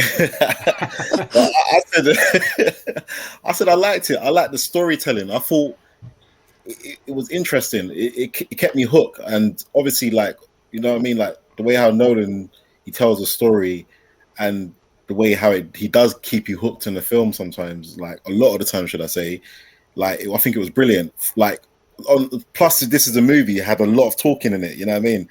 And if you didn't get it, you didn't get it, you know what I mean? And obviously, like, it's a lot of scientific jargon as well, which a lot of people didn't understand. So a lot of people would have lost interest. But I think all that was going on, like, it was just like, it just kept me locked in. Do you know what I mean? Even that intense scene when he was talking about having an affair on his wife, and then obviously, you know what I mean? You see the kind of sex scene and him picturing himself naked. I was like, this is mad. And his wife just sitting there, like, looking at it. I was thinking, it's like what you call intense, amazing filmmaking. You know what I mean? Literally. But yeah, no, it was a good film. Even the bomb, especially like the bomb scene. I think everybody expected it just to be like a really big bang straight away, but the build up to it was just like, it's like it felt like your heart was racing. That's what I loved about it. Yeah, and I still stand by Amrita. That scene was amazing. Yeah. Oh no way! Tenet beats it hands down. Okay, yeah, I know Sacha hasn't seen it, so let's move on to Barbie. Look, this is, I think, Warner Brothers' biggest ever grossing film now, or something ridiculous. It's crazy. I mean, it's done more than all the Harry Potters and stuff, hasn't it? So it's not all together, but individual movies. Phenomenal success. I thought it was good. Aesthetically, it was great. I think when you start seeing the world that's built. However, I think once you start seeing the first couple of jokes, it gets a little then, okay, then what's next? That opening scene was like a lot of world building. It's like, okay, I get the joke now. But it kept kind of repeating just in different various ways. I thought it had a really good message, but it just wasn't as funny as I thought it was going to be. I thought Will Ferrell in it was horrible. I didn't like him in it at all. I didn't laugh at him once. Ryan Gosling was amusing, but I thought he was actually the least entertaining about all the Kens. I personally thought Ryan Gosling was miscast. I didn't see it. I didn't feel it with him. I think I'm very much in. That's exactly what I said. I think for me, it should have been more of a Channing Tatum. I think he would have nailed the humor on a better level. But a lot of people have warmed to him. A lot of people love him in this, and fair play to you, you know. And his song was entertaining, the set piece and stuff like that. But yeah, so for me, it was a 7 out of 10. Anybody else? I gave Barbie 9 out of 10. 9 out of 10? Wow. Okay. Yeah, 9 out of 10. We're not talking about Barbie now and not Oppenheimer, right? No, I'm talking about Barbie, man. Yeah, I actually watched it twice.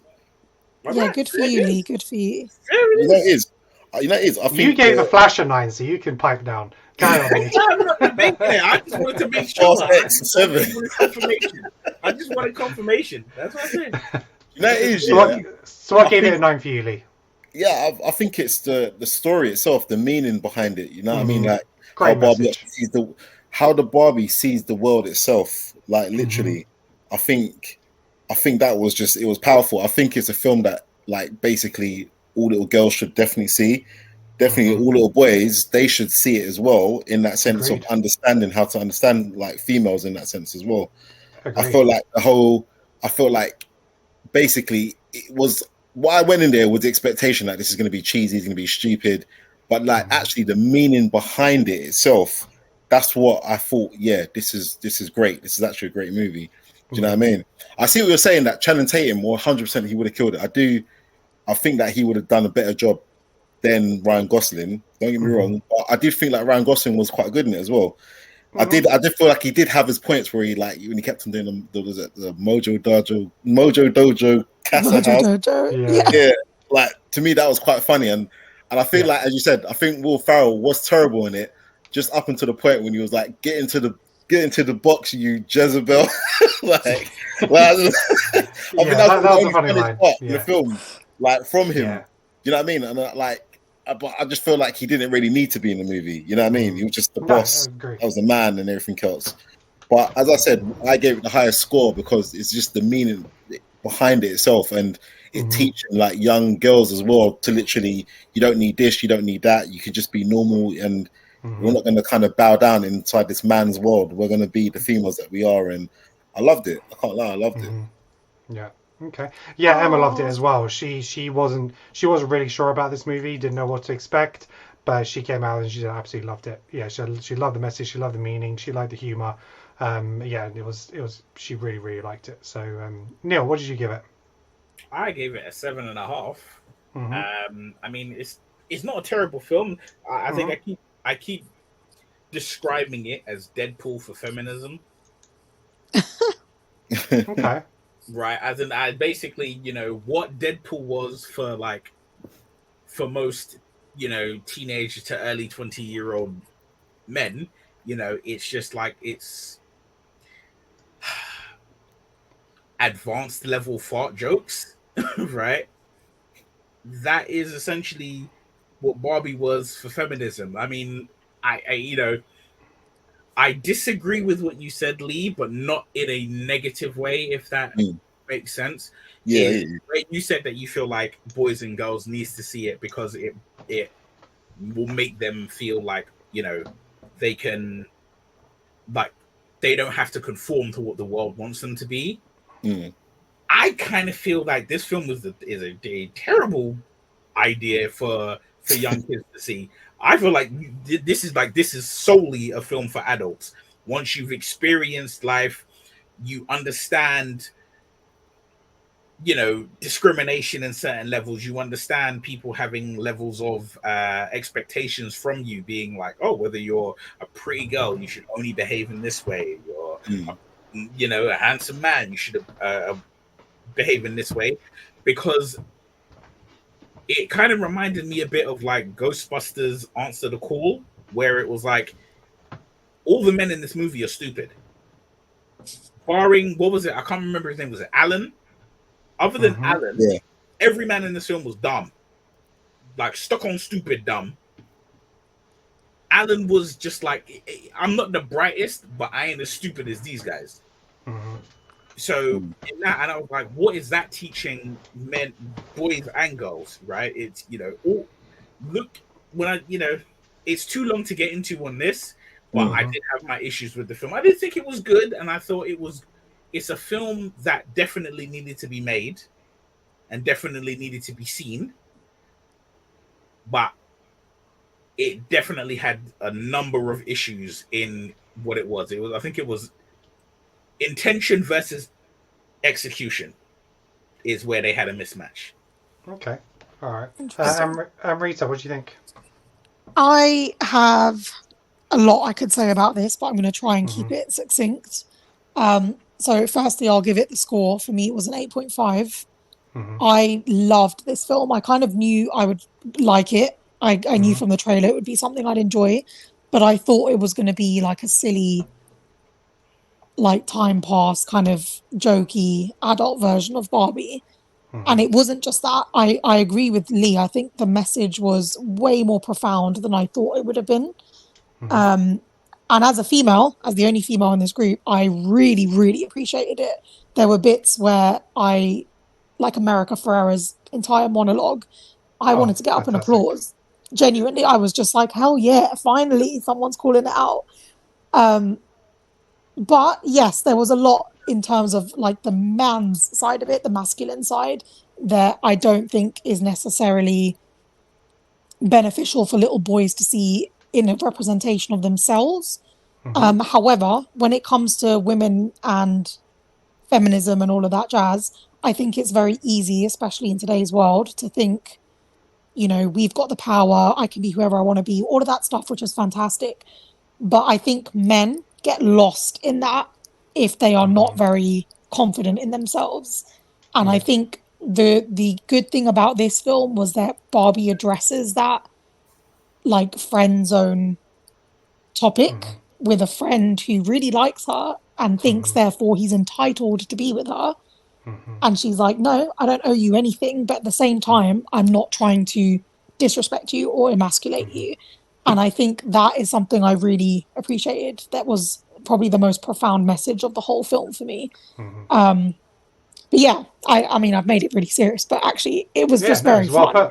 It was a very entertaining film. And I'll disagree with your Channing Tatum comment, because I think even though he would have been good, I think Channing Tatum plays innocent, naive, like dumb quite well. Whereas Ken doesn't know he's dumb. he thinks he's like suave, sophisticated, charming, all of these things, which is why I think Ryan Gosling did it perfectly. Okay. He's my guy. I got to back him. All right. Sacha, what did you think? Not my cup of tea. Well put. Okay, right, moving on. Let's talk about, well, there's a couple more movies here. So first of all, we're going to go with Teenage Mutant Ninja Turtles Mutant Mayhem. I absolutely loved this movie. It was such a surprise for me. For me, I think it's my second highest rated movie of the summer. I think my top is Spider-Man and my second is Teenage Mutant Ninja Turtles, 2 animated movies.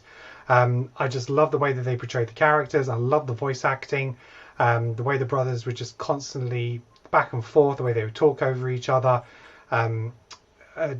Splinter and Jackie Chan, just as hilarious in it. It did no wrong for me. So absolutely loved it. I think I give it a 9.4. So yeah, loved it. Anybody else? I missed it. I didn't get a chance to watch. Need to watch it. I'll go if you want. Yeah, it's probably the funniest film of the summer as well. I really loved it. I think Jackie Chan, I agree, was so good in this. So good. And I think my favorite thing about this was that the turtles themselves were actually young boys. Young teenagers. Yeah, teenagers. And it came across like their dynamic was so real and so natural. My only thing, and this is going to be controversial, so I'm sorry, Alex and I have this conversation here and there, but the animation, whilst I did really like it, it was scratchy. Like, it was hard to keep track of when there was a lot of action happening. Unlike Spider-Man Into the Spider-Verse, where the images were a lot crisper, I felt like. That was, I think that do you know was what I mean? That was intentional. It seemed intentional, but it was very sketchy, and I found it hard to track the image as things were moving a lot. Yeah, I get that. That's my only criticism, because otherwise I loved it. It was great. Yeah, they kept it that way because they were trying to keep it vain with the original comics that the creators created. Because if you've ever read like the original Turtles, it's not the cartoon version at all. Yeah, and it's got a very kind of like rough, kind of sketchy kind of vibe to it. And that's what I really liked about that. Me, I was on the other end of the spectrum because I really dug the animation style. Because I see what they're going at here. This is, you know what I mean, like kind of thing. I did love it. I just found it difficult to visually follow, like with my eyes, literally. But no, rating wise, probably an 8 for me, 8 or 8.5, something like that. Okay, cool. I loved it until I didn't. What? You had an issue with them in the high school and the masks, right? Yeah, that I couldn't do. They look like Battletoads. I wasn't feeling it. Right, okay. Right? I wasn't feeling that bit. I loved pretty much everything about it. I gave it an 8.5. I thought the cast was too big. Because you had so many people, you had so many like notable cast members who like their voice is there. And I was like, some of these people were basically cameos. They had to, but they're relaunching a franchise as well, right? So when you're relaunching a franchise, you want to put as many names to it as possible to be like people like, oh my god. So, but I do get your point where you feel maybe slightly missold in a way. Missold to me. That the final battle, it didn't feel like to me that's what it's supposed to be, because it's I want to see the Ninja Turtles, those 4 turtles, deal with the problem, not those 4 turtles, April, Splinter, and half of New York. And that's where I was like, okay, you're kind of losing me here. Kind of losing me. And in the end, where as soon as they took off their masks, and I'm like, really and truly, this is Battletoads now. And I was like, I'm done. Okay. Sitting next to you, and I know you felt the joy leave me. All right, fair enough. Okay, so for me, there's 2 really surprise hits for the summer. One was Gran Turismo. Still need to see it. Really surprised the hell out of me. Good. I remember bitching about this film from the trailer, saying, "Oh my god, they've shown you everything in the trailer. This is just, what's the point?" I went in, I was like, you know what? They really haven't. They have just given you the base outline. There's a lot more to come after. There's a lot more heart in this than I thought. The racing was spectacular. It's what Fast and Furious should be doing in terms of the way it's portraying cars and racing and sound and all that kind of stuff. And it was really, really good. And look, it's not so much a games adaptation, it is a biography of the guy who played the game, won the competition, went on to be a driver. It's a very loose game adaptation, but I thought the way they actually did the racing to make it look like the game was great. I gave it an 8.3. That was a really surprise hit for me. You guys? Yeah, 8 out of 10 Yeah, for me. agree with every word you just said there. Cool. Yeah, I agree. Definitely 8 out of 10. Definitely as well. Everything you said, Ken, is definitely up there. Definitely one of the best films of the summer. It was such a surprise. Yeah, and that's it. That's it. It was a surprise. Exactly. Okay. I think it will be an 8 out of 10 for me when I watch it, but we'll see. I'm sure you will. Okay, the other one was the horror film Talk to Me. So, again, this was a Cineworld surprise screening. I know Neil hasn't seen it yet. He's watching it this weekend. Same here. I'm the same as Neil. You know what? That film, that surprised me because, again, I'm not a big horror person. I don't go see horror films really. And so the fact that I was there, I mean, it was so funny. So many people walked out at the beginning when they realized what it was. But no, I stayed and I was so happy I did. This was such a fresh take for me on a horror film and the genre. It was creepy. The opening like half an hour, you just gripped the whole time. And yeah, it was fantastic. For me, it was 8.5. Really, really solid movie. Really enjoyed it. And yeah, it was tense, had me on the edge of my seat. Some good performances. Yeah, really good. Lee, what do you think? I gave it a 9. I gave it a solid 9. I see that.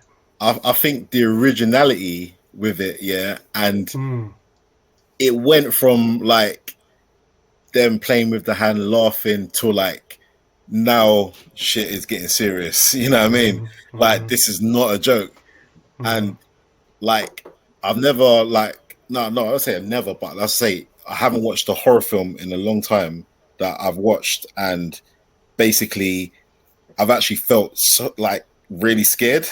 You know what I mean? Like, especially the cinema was actually like, it was dark and everything, and it's like you just, obviously I'm not going to spoil it for Neil and Priya. Neil is literally, look at Neil, Neil's itching. Neil has got sweat dripping down. It's just like, what? Literally, like, obviously without spoiling it, obviously you've seen it as well, Ken, but as I said, like from the beginning until the very end, my mouth was at the very end of the movie. My mouth was mouth was just open. I was shocked. I did not see that coming at all, and that's what got me. And I thought, I actually everyone started giving a round of applause in the cinema as well. That's how good I reckon it was, and it was really good. Definitely, it was really good. And I think it's so much of horror can be supernatural, but as much as this has an element of that, you know, it still felt really grounded. It didn't go too far in the supernatural where you could feel like, this is something I think I could sit and actually see and happen. If I was with a group of friends. So okay. Okay, so last movie we probably talk about, the last entry for DC until Aquaman 2 comes out. Trailer dropped today, which was a very good trailer to be fair. So Blue Beetle came out. Obviously, the fact that The Flash did so poorly, we didn't necessarily expect this to do well, but it did well for what it was and for its budget. I quite enjoyed it. I love the way the family was depicted on screen. I love that family element to it. The Nam was batshit crazy, and I love that. I thought it was really enjoyable. I wasn't a fan of some of the practical effects where you got the Iron Man screen. I didn't like the visuals that represented. That was quite cartoony and basic. But really well acted throughout. Some good action set pieces. For me it was solid. 7.5. I would probably say I was not entirely sure what to expect going into this, and I was pleasantly surprised. I did enjoy it. I actually was there the whole way through enjoying the ride. I love the family. I think the family, hands down, are what makes the film what it is. Totally agree.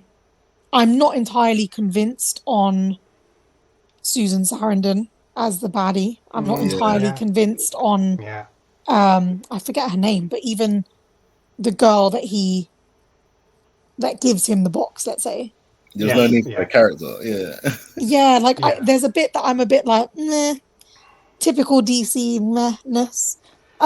But ultimately I did enjoy it, and I think I liked the whole like palette of the film, the actual kind of 80s chroma palette, which very much like Miami Vice, which I think is I think their fictitious area is Miami that they're kind of going for. It is. So it worked, but I would say I'd probably rate it around a 7 if I'm being modest. It was all right. All right, cool. Yeah, I gave it a 7. Oh, yeah, go on, Lee. Yeah, no, I'll give it a 7 as well. 100%. I agree with Amrita. 100%. It was definitely a 7. Like, as I said, just on the backdrop of like obviously the Flash and everything, and I wasn't expecting too much from it. It quite surprised me. You know what I mean? And I do like the whole family like element they put towards it as well. You know what I mean? It's true. The nun she was actually loco, as they say. You know what I mean? But it was good. It was good. It was enjoyable. I liked it. And I love the way they spoke with their dialect, but the broken English. You know, I thought that was probably a quite true representation of that. But also the fact that the older generation then didn't speak a word of English. I thought that was great as well. You know, so I really thought the way they've represented that family in their history and ancestry was really well done. So Neil, go on. I genuinely loved it. I mean, I think I gave it a 7.8 because I thought it's better than a 7.5, but it ain't. It's not an 8. 8. I liked the world building they did. I mean, obviously it's a DC film, and but the way they did it, the way that they did the film, you don't know whether it's DC EU or DCU. It's just a DC film, definitely that exists, and it could be in either version. Yeah. So I like that. I like the fact that they kept it contained. You know, I think one of the problems we kind of Marvel toes the line with this, sometimes good, sometimes not so good, of like, once you introduce that this world is populated with a ton of superheroes, then it's like anytime there's a problem, you're like, well, why don't you just call this superhero to help? Why don't you call that superhero to help? Sometimes you just need to be like, you know what? You have Manchester United, but you also have Doncaster United. And you know, sometimes you need, you know, you've got Premier League and then you've got Championship and League 1, League 2. Sometimes you need to see a film about League 2. Thank you for saying Man U is the up team. I'll take that as a Man U fan. I ain't gonna upset people, but I wasn't gonna use another team that plays in red that, you know, plays in the top tier. But Man United's playing like DC, but yeah, carry on. You don't talk about that right now, right? But yeah, I can't even argue with that. Exactly. I also like the fact that I made, you know, I'm sorry if you ain't watched the film. It came out a month ago. This is your problem, right? The fact that they straight up and down broke the normal superhero trope, and they were like, you know what?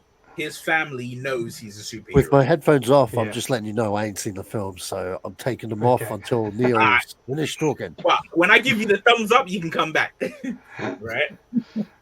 The fact that they did that, you know, his family knows. His family was there when he got these powers. So now it's a different. We don't have to worry about that. I can't tell anyone. So they're wondering why I'm not at family dinner. Why? Because I was getting my ass kicked half the city away. And the thing is, you could only do that. This is gonna sound really. If it sounds racist, I apologize. Don't get this show cancelled. You can only do that with certain races and certain family dynamics, right? And having yourself a Latino family or a black family or an Asian family, that's how that shit works, right? Yes. Okay. Fair The enough. whole family knows real.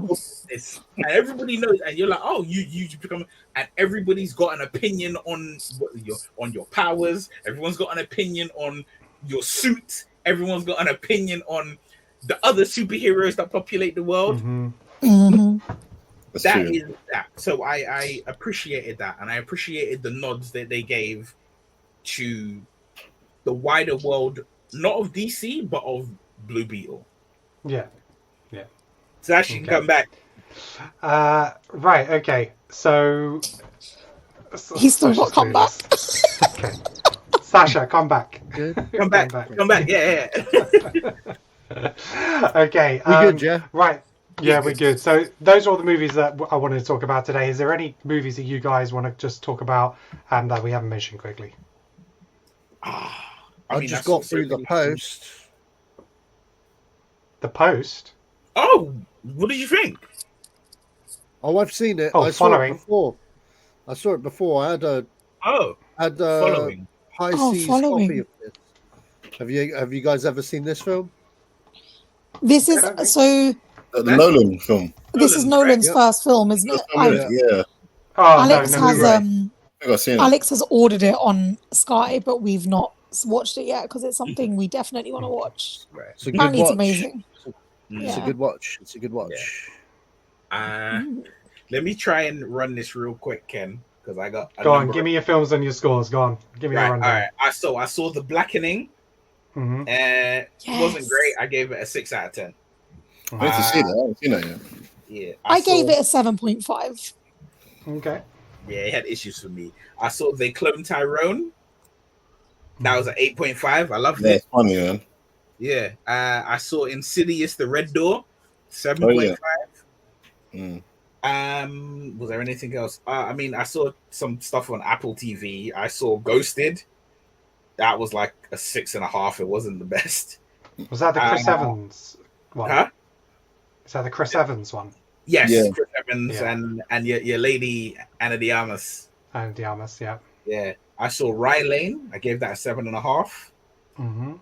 I saw Evil Dead Rise. I gave it an 8. Okay. I gave it an 8. The film. I just love the way you said that, Neil. That was film's great. coming home on Blu-ray.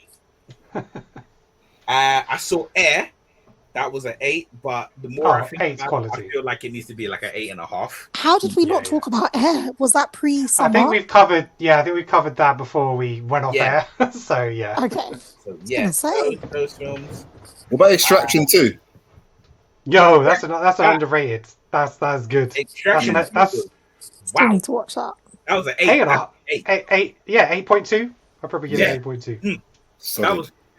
Whew, I was like, you know what? Now that I've seen that, the Extraction 2, I don't want to see no American bastardization of the Raid, right? We have the 2 Raid films. You can watch them dubbed in English if you're too lazy to read subtitles. And you have Extraction if you want to see, you know, the pretty boys. The pretty white boy. Yeah. Yeah, I saw some good films this year. And I also saw The Equalizer 3 this week. Same here. It's you know what? It's not as great as I thought it was going to be. Oh, thank you, Neil. I thought the film was terrible. No. It's unfinished. It's not a finished film. I disagree. No, it was good, Amrita. I didn't like it. For me, it was like an 8.5. I loved it. I mean, everyone is entitled to their opinion. You know, I gave It was bellissima to me. I need to see this film. I'm intrigued now. I've lost. You know what? what? Two different sides, but I haven't seen either of the first two. No, Watch the first two. You gotta watch them, Ken. So Ken, I've seen 2, but I've not seen 1. So I'm kind of halfway Number there. one's the best. Number one's the best. One is so great. One is so one great. is amazing. I could never look at 3 and be like, yeah, you did the business. Because I'm like, I was there when you first popped up. 3 felt like that cutscene inside the new Indiana Jones movie. Like that's how it felt. That's exactly how it felt like to me. I'll be honest. I was 3 so is disappointed. unfinished film. It's an unfinished film. It's It what was it is? rushed. Took the blue. They had the bullet points of what they wanted to make, Mm. and I feel like as they were writing the film and making the film, they just ran They out lost of the last time, pa- and they were Yeah. just They like, lost you the know last what? page. Let's just make the film. So I have to say, I obviously went to see it with Alex and Mike, and Alex has seen all like the other two as well. Yeah. He really loved 3. He doesn't tend to rate things with scores like straight away, if ever really, but he really, really, really liked it. So I don't know. There seemed to be like a mixed opinion here between all of us. Okay. I'll wait for that one for It will make streaming. more sense when I put up my review. It might just be because I love Italy. Maybe that's why. Because I really loved seeing like that whole area and hearing. I love Italian. Hearing it was great. It was great. All right. Cool. Well, let's wrap it up there because we're coming in close to 2 hours. So I've got a lot of editing to do because I don't think anyone's going to want to sit here and listen to us for 2 hours. You'd be surprised. I'm sure Andreas will love us. Andreas needs to come on and do another one. Also, side note, because I know that you are going to be listening to this, Andreas, right? Do not message me and cuss me out about my scores for any of these films. Andreas, cuss him out, man. You got my permission. It's going to blow up. It is going to blow up. Okay. Well, look, guys, thank you very much for joining me today. It was really good to be back doing this show again and talking movies. Thank you guys for listening as much as you guys did. If you stick with us all the way through, if you skip to the end, that's no worries. But yeah, thank you very much for joining, supporting, and we are going to try and go back to weekly episodes now, and just keep on top of news, reviews, and what we do best in terms of creative control. Come up with concepts and ideas for movies, franchises, and where we're going to take them and what we would do with them. So, thank you very much, guys. Is there anything else you want to share? Or about what you guys are doing in social media or anything like that? So, if you guys are into retro games, check out Antstream Arcade, now available on Xbox and most places, Play Store, Apple, whatever. Download it. www.Antstream Arcade. You got loads of these retro games. They also have loads of little challenges and stuff like that. That's like extra stuff that you wouldn't get in these games. That's brand new content, and they've got a good lineup of cool stuff and tournaments. You have online leaderboards, you have tournaments here, you have leaderboards with people across the world and shit. And go nuts, fight people, play Antstream. The end. All right, cool. Cool.